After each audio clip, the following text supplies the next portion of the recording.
Hello everyone, नमस्कार। Welcome to monk tutorial.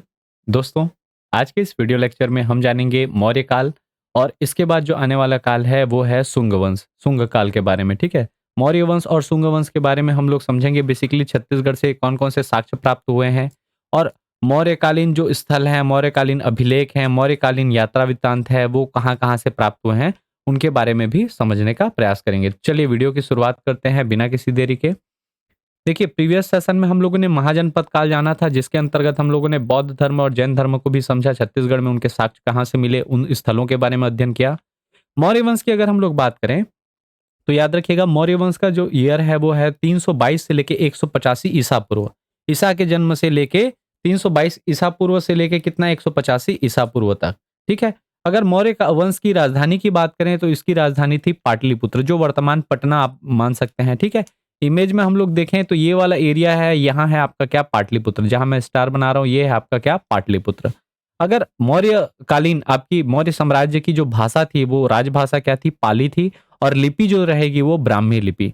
तो ये चीज याद रखिएगा। तो मौर्यकालीन अगर आपको अभिलेख मिलते हैं, कोई सिक्के मिलते हैं, साक्ष्य मिलते हैं, तो उनकी भाषा क्या रहेगी, पाली रहेगी, और लिपि क्या रहेगी, ब्राह्मी रहेगी। इससे हम लोग डिसाइड करेंगे कि ये क्या है, मौर्यकालीन है।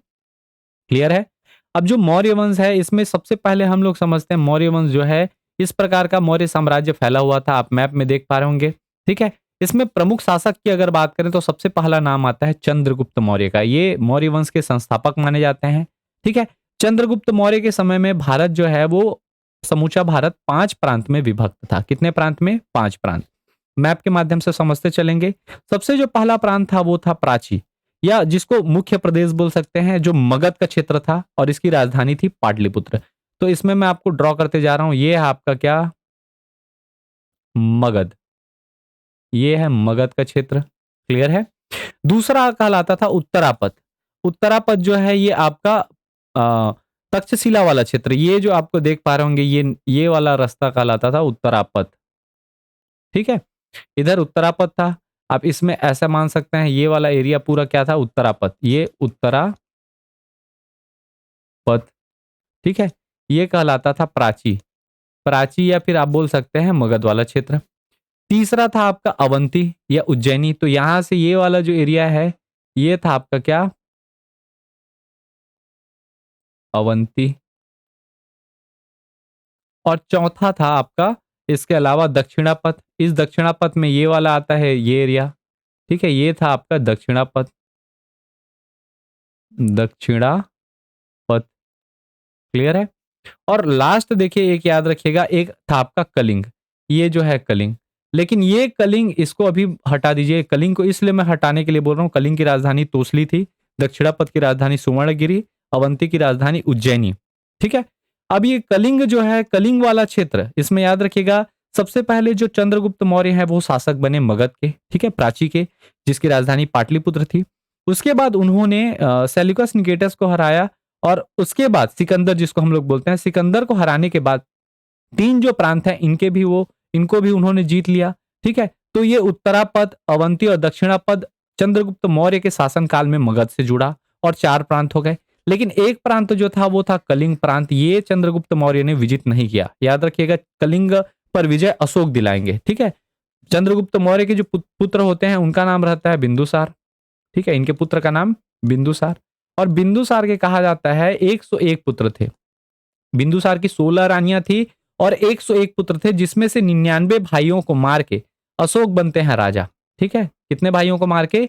99 भाई को। और उनके बाद एक छोटा भाई था। ठीक है, उस छोटे भाई को छोड़ देते हैं क्योंकि वो उनके मदद करते रहते हैं। क्लियर है।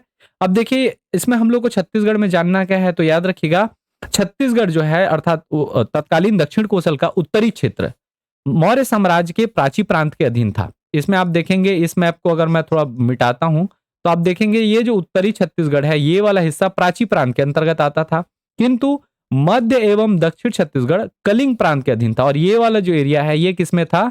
कलिंग प्रांत में था। ये कलिंग है आपका। क्लियर है। तो इस कारण क्या हुआ, अतः छत्तीसगढ़ में शासन के प्रमाण किसके प्राप्त नहीं होते हैं? चंद्रगुप्त मौर्य के। कोई भी साक्ष्य चंद्रगुप्त मौर्य के प्राप्त नहीं होंगे। इनके शासन का हमारे यहाँ छत्तीसगढ़ में प्रमाण प्राप्त नहीं होता है। क्लियर है। चंद्रगुप्त मौर्य की सेना में 8वीं जन अधिक मात्रा में थे, और ये क्वेश्चन पूछा गया है। ये जो चंद्रगुप्त की सेना थी इसमें किसकी मात्रा अधिक थी? आठविक जन। अब आठविक जन होते क्या है पहले उसको समझते हैं। ठीक है, तो याद रखिएगा आठविक जो राज्य था, आठविक राज्य कहा जाता था बस्तर को। बस्तर या दंडकारण्य का जो क्षेत्र था इसको कहा जाता था आठविक, आठविक राज्य। और इस आठविक राज्य के जो व्यक्ति थे उनको कहा जाता था आठविक जन, मतलब आठविक के व्यक्ति। तो आठविक राज्य या फिर बस्तर के क्षेत्र के जो निवासी थे उनको कहा जाता था आठविक जन, और ये इनकी सेना में बहुत थे, सैनिक के रूप में थे। तो बस्तर से इनके सैनिक जाते थे, ये मान के चल सकते हैं आप लोग। और ये क्वेश्चन पूछा गया क्वेश्चन है ना, आठविक जन किसकी किसकी सेना में आठविक जन की मात्रा अधिक थी? तो वो कौन थे? चंद्रगुप्त मौर्य। या फिर चंद्रगुप्त मौर्य की सेना में किसकी अधिक मात्रा थी? तो वो आठविक जन। ठीक है, इस प्रकार से अब मैं आपको चंद्रगुप्त मौर्य के बाद जो अगले शासक हैं बिंदुसार, बिंदुसार के बाद कौन बनेंगे? उनके 99 भाइयों को मार के अशोक राजा बनेंगे। तो अगले प्रमुख शासक आते हैं हमारे अशोक। देखिए इनके काल में भी 5 भागों में विभक्त था, लेकिन ये जो 4 भाग थे, पहले के 4 भाग, ये 4 भाग कौन जीत चुके हैं? चंद्रगुप्त मौर्य विजित कर चुके हैं। लेकिन जो कलिंग था, कलिंग पे विजय उन्होंने प्राप्त नहीं की थी। कलिंग पे विजय दिलाएंगे सम्राट अशोक। ठीक है, भारत के ही नहीं वरन ये पूरे विश्व के महान शासकों में से इनकी गिनती होती है। ठीक है, तो कलिंग को ये विजय करेंगे। कलिंग की जो राजधानी थी वो थी, याद रखिएगा उस समय, तोसली। और आपको अभी मैं बताया कि दक्षिण छत्तीसगढ़ और मध्य छत्तीसगढ़ कलिंग का हिस्सा हुआ करता था। ठीक है, तो देखिए अशोक के कलिंग विजय के पश्चात मध्य एवं दक्षिण छत्तीसगढ़ भी मौर्य साम्राज्य के अधीन हो गया। अब कलिंग कहां तक फैला था? तो याद रखिएगा कलिंग जो है ये मध्य प्रदेश के जबलपुर तक फैला हुआ था, जबलपुर। ठीक है, जबलपुर तक फैला हुआ था आपका कौन सा? कलिंग। कलिंग उत्तर आपके उड़ीसा से लेके पूरे एमपी के जबलपुर तक फैला हुआ था, तो छत्तीसगढ़ वाला हिस्सा भी उसमें आ जाता था कलिंग में। क्लियर है? अब इससे क्या होगा, इसकी पुष्टि कहां से होती है कि मध्य और दक्षिण छत्तीसगढ़ या फिर कलिंग का विजय हुआ? तो अशोक के कलिंग अभिलेख से हमको पुष्टि मिलता है कि अशोक ने कलिंग को जीता, और कलिंग जीतने के बाद उन्होंने बौद्ध धर्म ग्रहण कर लिया। क्लियर है? इसलिए अशोक के छत्तीसगढ़ में शासन के प्रमाण प्राप्त हुए हैं, क्योंकि उन्होंने कलिंग विजय किया, और चूंकि मध्य छत्तीसगढ़ और दक्षिण छत्तीसगढ़ कलिंग का हिस्सा हुआ करता था, तो ठीक है, इसलिए अशोक के यहां से प्रमाण प्राप्त होने चालू हो जाएंगे। ठीक, अब इसके अलावा समझते हैं मौर्य वंश की जानकारी हमको कहां से मिलती है और साक्ष्य कहां से मिलेंगे। तो पहला साक्ष्य मिलता है आपका यात्रा वृत्तांत। अब कौन सी यात्रा किया हुआ है आदमी? तो याद रखिएगा चीनी यात्री वेनसांग आए थे 639 ईस्वी में। कब आए थे? छत्तीसगढ़ 639 ईस्वी में छत्तीसगढ़ की यात्रा की थी किसने? तो वेनसांग ने। ठीक है, तथा अपने यात्रा वृत्तांत की जो उनकी पुस्तक है उसका नाम क्या है? सीयू की। ये उसकी पुस्तक है सीयू की। उन्होंने सीयू की अपनी पुस्तक में छत्तीसगढ़ का उल्लेख किया है, और किस नाम से किया है? छत्तीसगढ़ को किस नाम से पुकारा है? तो कियासलो के नाम से छत्तीसगढ़ का संबोधन किया है। ठीक है, उनके यात्रा वृत्तांत के अनुसार अशोक ने सिरपुर के क्षेत्र में बौद्ध स्तूपों का निर्माण करा, और ये आपका सिरपुर का बौद्ध स्तूप है जो किसके द्वारा निर्मित किया गया है? अशोक के द्वारा। ये कहां से पता चलता है? तो ये पुस्तक है वेनसांग की, सीयू की। ठीक है, उनका यात्रा वृत्तांत, उसमें पता चलता है कि कियासलो के श्रीपुर में, कहा? श्रीपुर, या जिसको आप वर्तमान सिरपुर बोलते हैं, उसमें बौद्ध स्तूपों का निर्माण किसके द्वारा कराया गया था? अशोक के शासनकाल में कराया गया था। क्लियर है? अब इसको अगर हम लोग मैप में देखें तो अब महासमुंद जिले में वर्तमान में है क्या? आपका सिरपुर। और सिरपुर में क्या है? अशोक द्वारा निर्मित बौद्ध स्तूप। तो पहला मौर्यकालीन स्थल हमको प्राप्त हो गया। ठीक है, जो कहां से प्राप्त होता है? यात्रा वृत्तांत से हमको पता चलता है, वो लिंक करता है हमको। याद रखिएगा आपको साहित्यिक साक्ष्य भी मिल रहा है, साहित्यिक साक्ष्य यात्रा वृत्तांत है, और ऐतिहासिक साक्ष्य मिल रहा है या पुरातात्विक साक्ष्य मिल रहा है जो फिजिकल वहां पे है सिरपुर में, अशोक द्वारा निर्मित बौद्ध स्तूप। क्लियर है? इसके अलावा अगर हम लोग समझें अभिलेख के, तो मौर्यकालीन क्या अभिलेख प्राप्त हुए हैं? इसमें याद रखिएगा सिर्फ और सिर्फ अशोक के आपको मिल रहे हैं, चंद्रगुप्त मौर्य के नहीं मिल रहे हैं।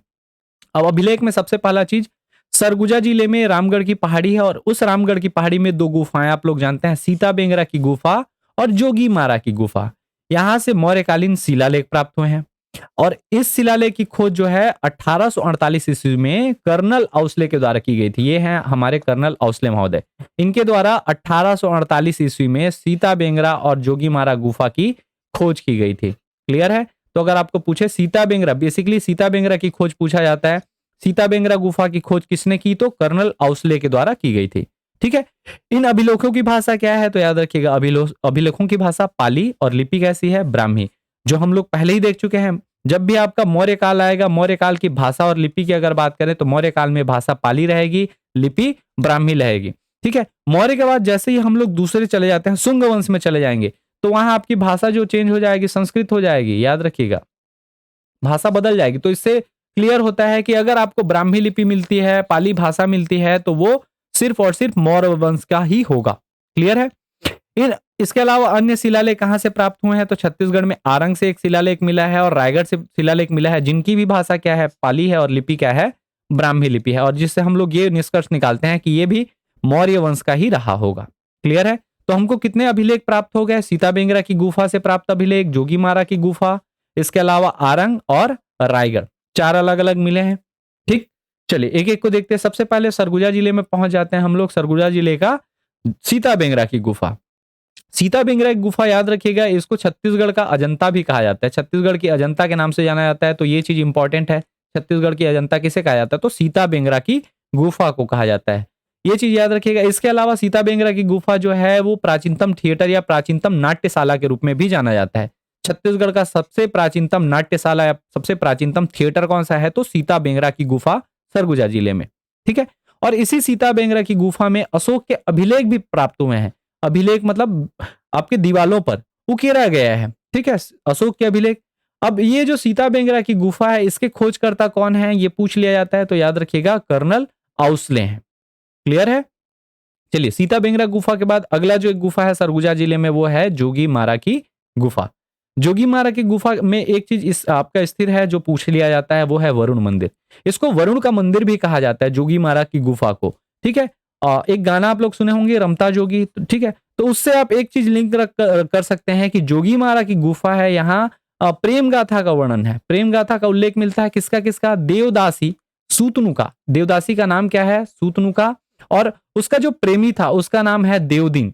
ठीक है, कहीं कहीं स्रोतों में आपको देवदत्त मिलता है, लेकिन ऑफिशियल डेटा देवदीन का मिलता है।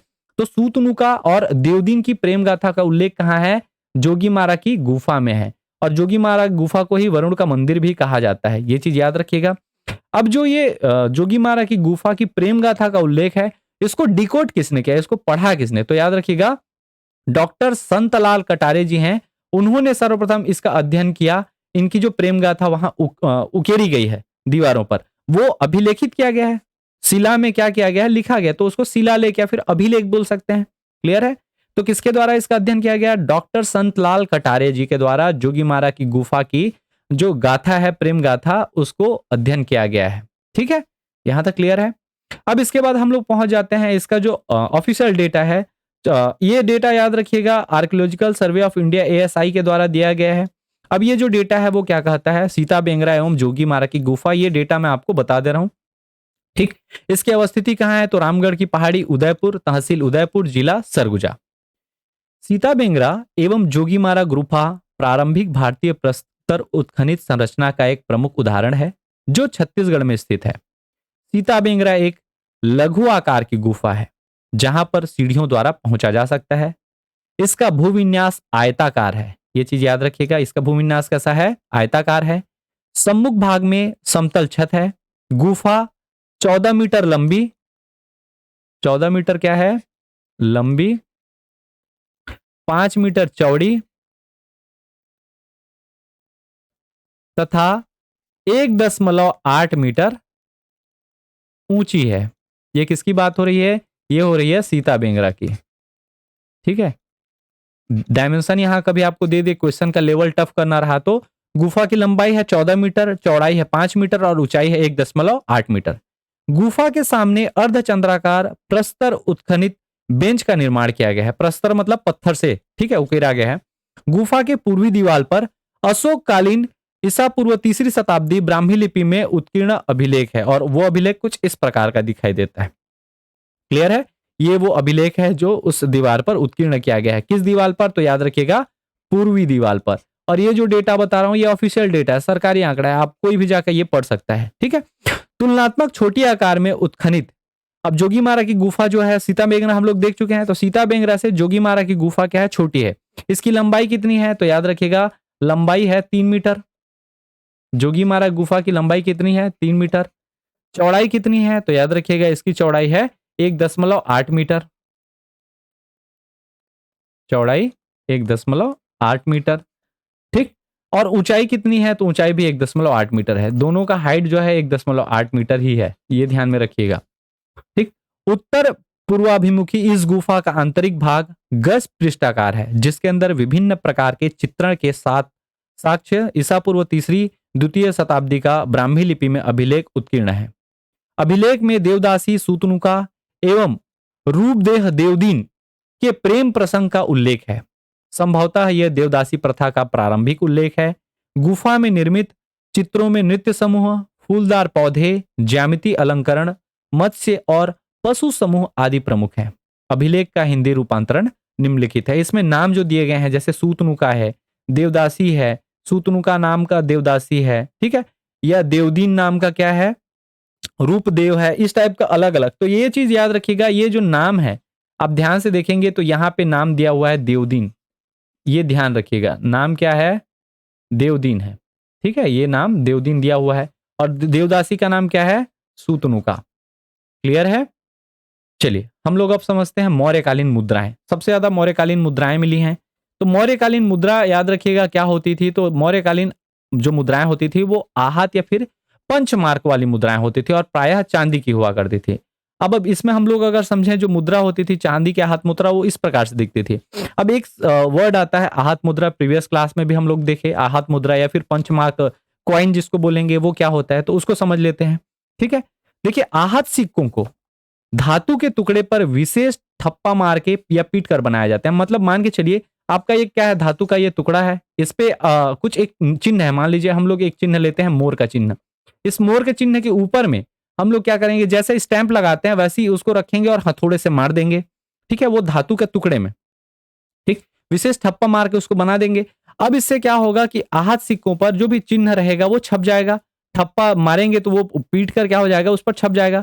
और आहत सिक्कों पर चिन्हों के अवशेष भी मिलते हैं, जिसमें से क्या क्या, तो मछली, पेड़, मोर, हाथी, शंख, बैल, यज्ञवेदी, खरगोश एवं ज्यामितीय आकृति जैसे वृत्त, चतुर्भुज, त्रिकोण, ये सब महत्वपूर्ण है।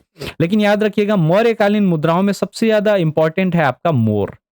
मोर हर वो में रहेगा आपको, अगर इसको जूम करके भी देखते हैं तो हर जगह आपको मोर दिखेगा। ठीक है, मोर, मयूर यहाँ पे रहना कंपलसरी रहता था। ठीक है, अब मयूर को क्यों डालते थे, तो मयूर इनका राजकीय चिन्ह था, राजकीय चिन्ह। ठीक है, मौर्य साम्राज्य में मोर, आप ऐसे भी याद रख सकते हैं, मोर, मौर्य, मौर्य ऐसा करके, तो यहां मोर मिलेगा ही मौर्य में। क्लियर है, सिक्के में मोर का चिन्ह मिलता था। इसके अलावा याद रखिएगा ये आहत सिक्के बेसिकली इनका जो वजन था वो मानक होता था। मान लो 10 ग्राम का सिक्का है तो ये 10 ग्राम का ही सिक्का रहेगा। वो धातु का टुकड़े का जो साइज रहेगा वो कितना रहेगा, 10 ग्राम। लेकिन वो कोई चौड़ा रहेगा, कोई चपटा रहेगा, कोई ऐसा रहेगा, कोई ऐसा, अलग अलग साइज में हो सकते थे। आकार में क्या थी, अनियमितता थी, लेकिन वजन क्या था, मानक था। जैसे हम लोग बोलते हैं 1 तोला सोना। ठीक है, तो 1 तोला जो सोना है उसका वजन मान लो 10 ग्राम है, मान लेते हैं 10 ग्राम है, तो आप उसको किसी भी शेप में दो, 1 तोला का मान 10 ग्राम ही होगा। सेम चीज, उसका वजन जो था वो मानक था, आकार चेंज हो जाता था। ठीक है, बाद में चांदी के अलावा क्या किया गया, तांबे और कांसे की भी आहत मुद्राएं प्रचलन में आई। और जो ये आहत मुद्रा पंचमार्क है, इसको सरकार द्वारा नहीं बनाया जाता था। मतलब जो शासक थे वो पंचमार्क नहीं बनाते थे, वास्तव में ये व्यापारियों द्वारा बनाया गया था। ठीक है, पंचमार्क का आविष्कार व्यापारियों द्वारा किया गया था, लेकिन इसको राजा द्वारा मान्यता प्राप्त थी। ठीक है, और ये विनिमय का क्या था, साधन था। उस समय विनिमय का क्या था, ये साधन था। मतलब आपको कुछ खरीदना है तो ये धातु लेके जाओ, पंचमार्क वाला धातु, और उसको आप क्या करो, उसको दे दो। तो उससे क्या होता था, जो 10 ग्राम का धात्विक मूल्य है वही उसका मौद्रिक मूल्य होता था। क्लियर है, इस प्रकार से चलता था जो आहत मुद्राओं का कॉन्सेप्ट। चलिए, अब जो मुद्राएं मिली हैं कहां कहां से मिली है, तो याद रखिएगा सारंगढ़ बिलाईगढ़ जिले में सबसे पहला गांव आता है बारगांव। सारंगढ़ बिलाईगढ़ जिले में बरमकेला आपके तहसील के अंतर्गत आता है बारगांव, और उसके अलावा देवगांव, ये दोनों आसपास ही हैं, जुड़वा गांव हैं। इसमें देखिए मौर्यकालीन आहत मुद्राएं मिली हैं और चांदी के 15 आहत सिक्के आहत मुद्रा मिले हैं। कितने, 15। कहां से, बारगांव से, याद रहेगा। इसके अलावा आपका रायपुर से हम लोग अगर चलें तो रायपुर में बहुत सारे स्थल मिलते हैं। सबसे पहला नाम है तारापुर, जहां चांदी के 15 आहत सिक्के मिले हैं। दूसरा नाम है उड़ेला, ठीक है, तीसरा है आरंग, और चौथा है गुजरा। तो देखिए ये आरंग और गुजरा जो है ये बाद में खोजा गया। किसके द्वारा खोजा गया? तो डॉक्टर रविंद्रनाथ मिश्र द्वारा इसकी खोज की गई। और ये जो सिक्के हैं आपके आरंग और गुजरा से प्राप्त सिक्के, ये किस श्रेणी के हैं? तो गोनगल श्रेणी के हैं। ये गोनगल श्रेणी एक प्रकार की, इनके सिक्कों की अलग वैरायटी हुआ करती थी। तो ये दोनों यूनिक टाइप के सिक्के मिले हैं, चांदी के ही हैं लेकिन गोनगल श्रेणी के सिक्के मिले हैं। क्लियर है? रायपुर के बाद अगला जिला है हमारा जांजगीर चांपा।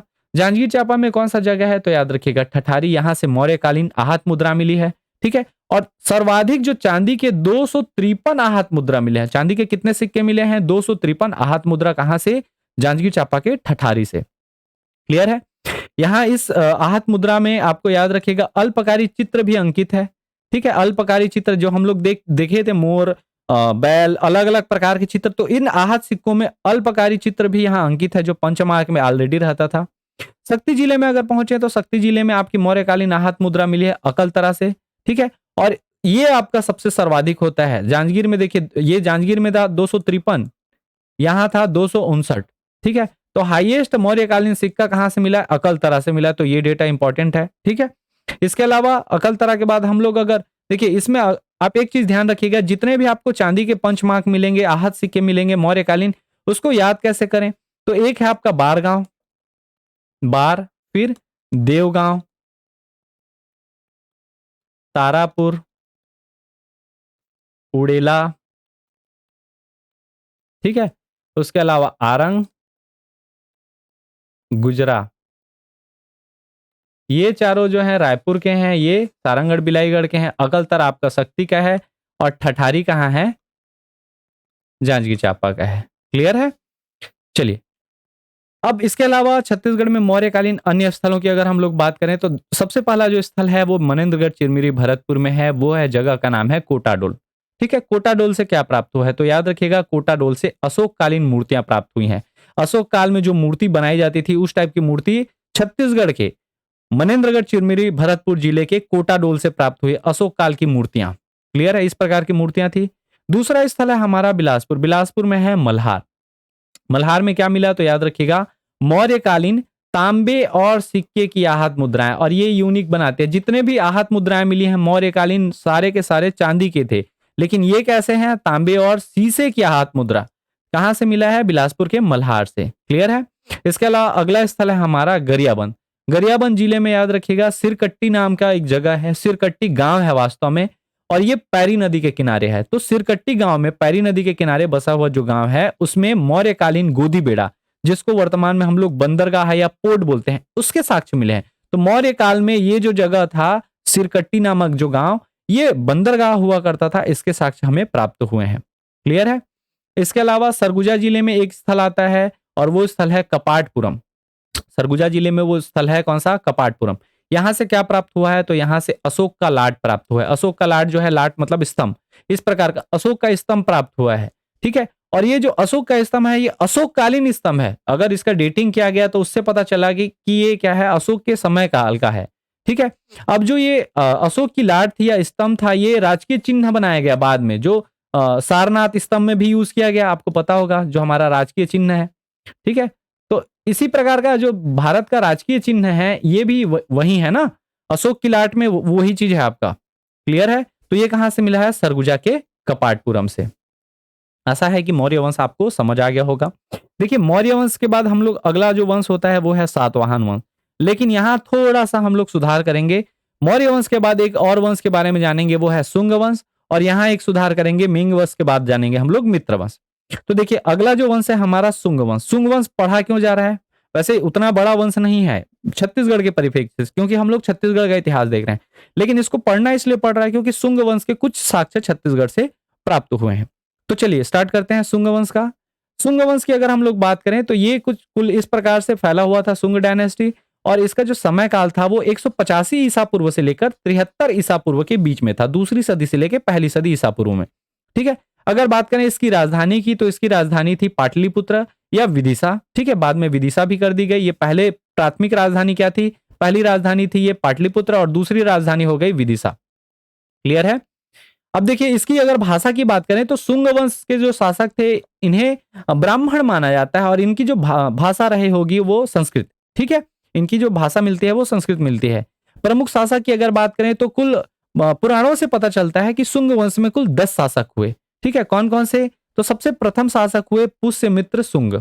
ठीक है, उसके बाद अग्निमित्र, वसुज्येष्ठ, वसुमित्र, अंधक शुंग, पुलिंदक शुंग, घोष शुंग, वंजवित्र शुंग, वज्रमित्र शुंग, उसके बाद भगभद्र शुंग और देवभूति। देवभूति याद रखिएगा अंतिम शुंग वंशीय शासक थे। इनको कण्व वंश, ठीक है, कण्व वंश के शासक वासुदेव कण्व, ठीक है, कण्व वंश के शासक कौन है? वासुदेव कण्व। उन्होंने इनको इनकी हत्या कर दी और कण्व वंश की नींव रखी। ठीक है, कण्व वंश का इतिहास हमको नहीं जानना है क्योंकि उसके साक्ष्य छत्तीसगढ़ से प्राप्त नहीं होते हैं। ठीक है, अब जो पुष्यमित्र शुंग हैं इनके बारे में थोड़ा सा समझ लेते हैं। और हाँ, इसमें आपको मैं एक चीज और बता दूं कि हमको जानना किनके बारे में है। तो एक पुष्यमित्र शुंग के बारे में जानेंगे क्योंकि ये क्या है, प्रमुख शासक हैं और ये आपके इस वंश की स्थापना करते हैं। इसके अलावा जो छत्तीसगढ़ से साक्ष्य मिले हैं वो याद रखिएगा वसुमित्र के ही साक्ष्य मिले हैं। जो साक्ष्य मिले हैं, चौथे शासक थे वसुमित्र, 4th नंबर के शासक थे वसुमित्र, और इनका साक्ष्य हमको अध्ययन करना है। ठीक है, तो चलिए इसमें हम लोग जानते हैं जो अंतिम मौर्य शासक थे कौन? बृहद्रथ। ठीक है, मौर्य वंश के अंतिम शासक बृहद्रथ थे। उनकी हत्या करने के बाद 185 ईसा पूर्व में पुष्यमित्र शुंग ने शुंग वंश की स्थापना की। तो इसके संस्थापक कौन है? शुंग वंश के संस्थापक पुष्यमित्र शुंग 185 ईसा पूर्व में इसकी स्थापना करेंगे। ठीक है, याद रखिएगा अंतिम मौर्य शासक कौन थे? बृहद्रथ थे। उनकी हत्या करने के बाद, इसके बाद जो चौथे शुंग वंशीय शासक हैं वसुमित्र के शासनकाल के दौरान छत्तीसगढ़ में कुछ समय के लिए शुंगों का आधिपत्य रहा। क्लियर है? शुंगकालीन जो मुद्रा थी उसमें वसुमित्र का एक तांबे का सिक्का बिलासपुर के मल्हार से प्राप्त हुआ है। किसका सिक्का है? तो याद रखिएगा तांबे का सिक्का है। कहां से प्राप्त हुआ है? बिलासपुर के मल्हार से। जिसमें क्या अंकित है, किसका चित्रांकन है? तो याद रखिएगा अश्वमेध चित्रांकन किया गया है। और इसमें क्या लिखा है? तो याद रखिएगा रन्नो रन्नो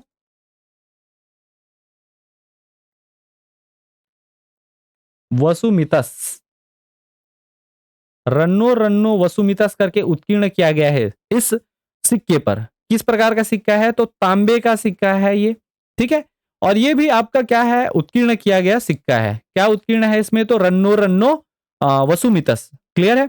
इसके अलावा गुप्त शुंगकालीन प्रतिमा मिलती है। वो प्रतिमा भी कहां से मिलेगी? बिलासपुर के मल्हार से ही मिलेगी।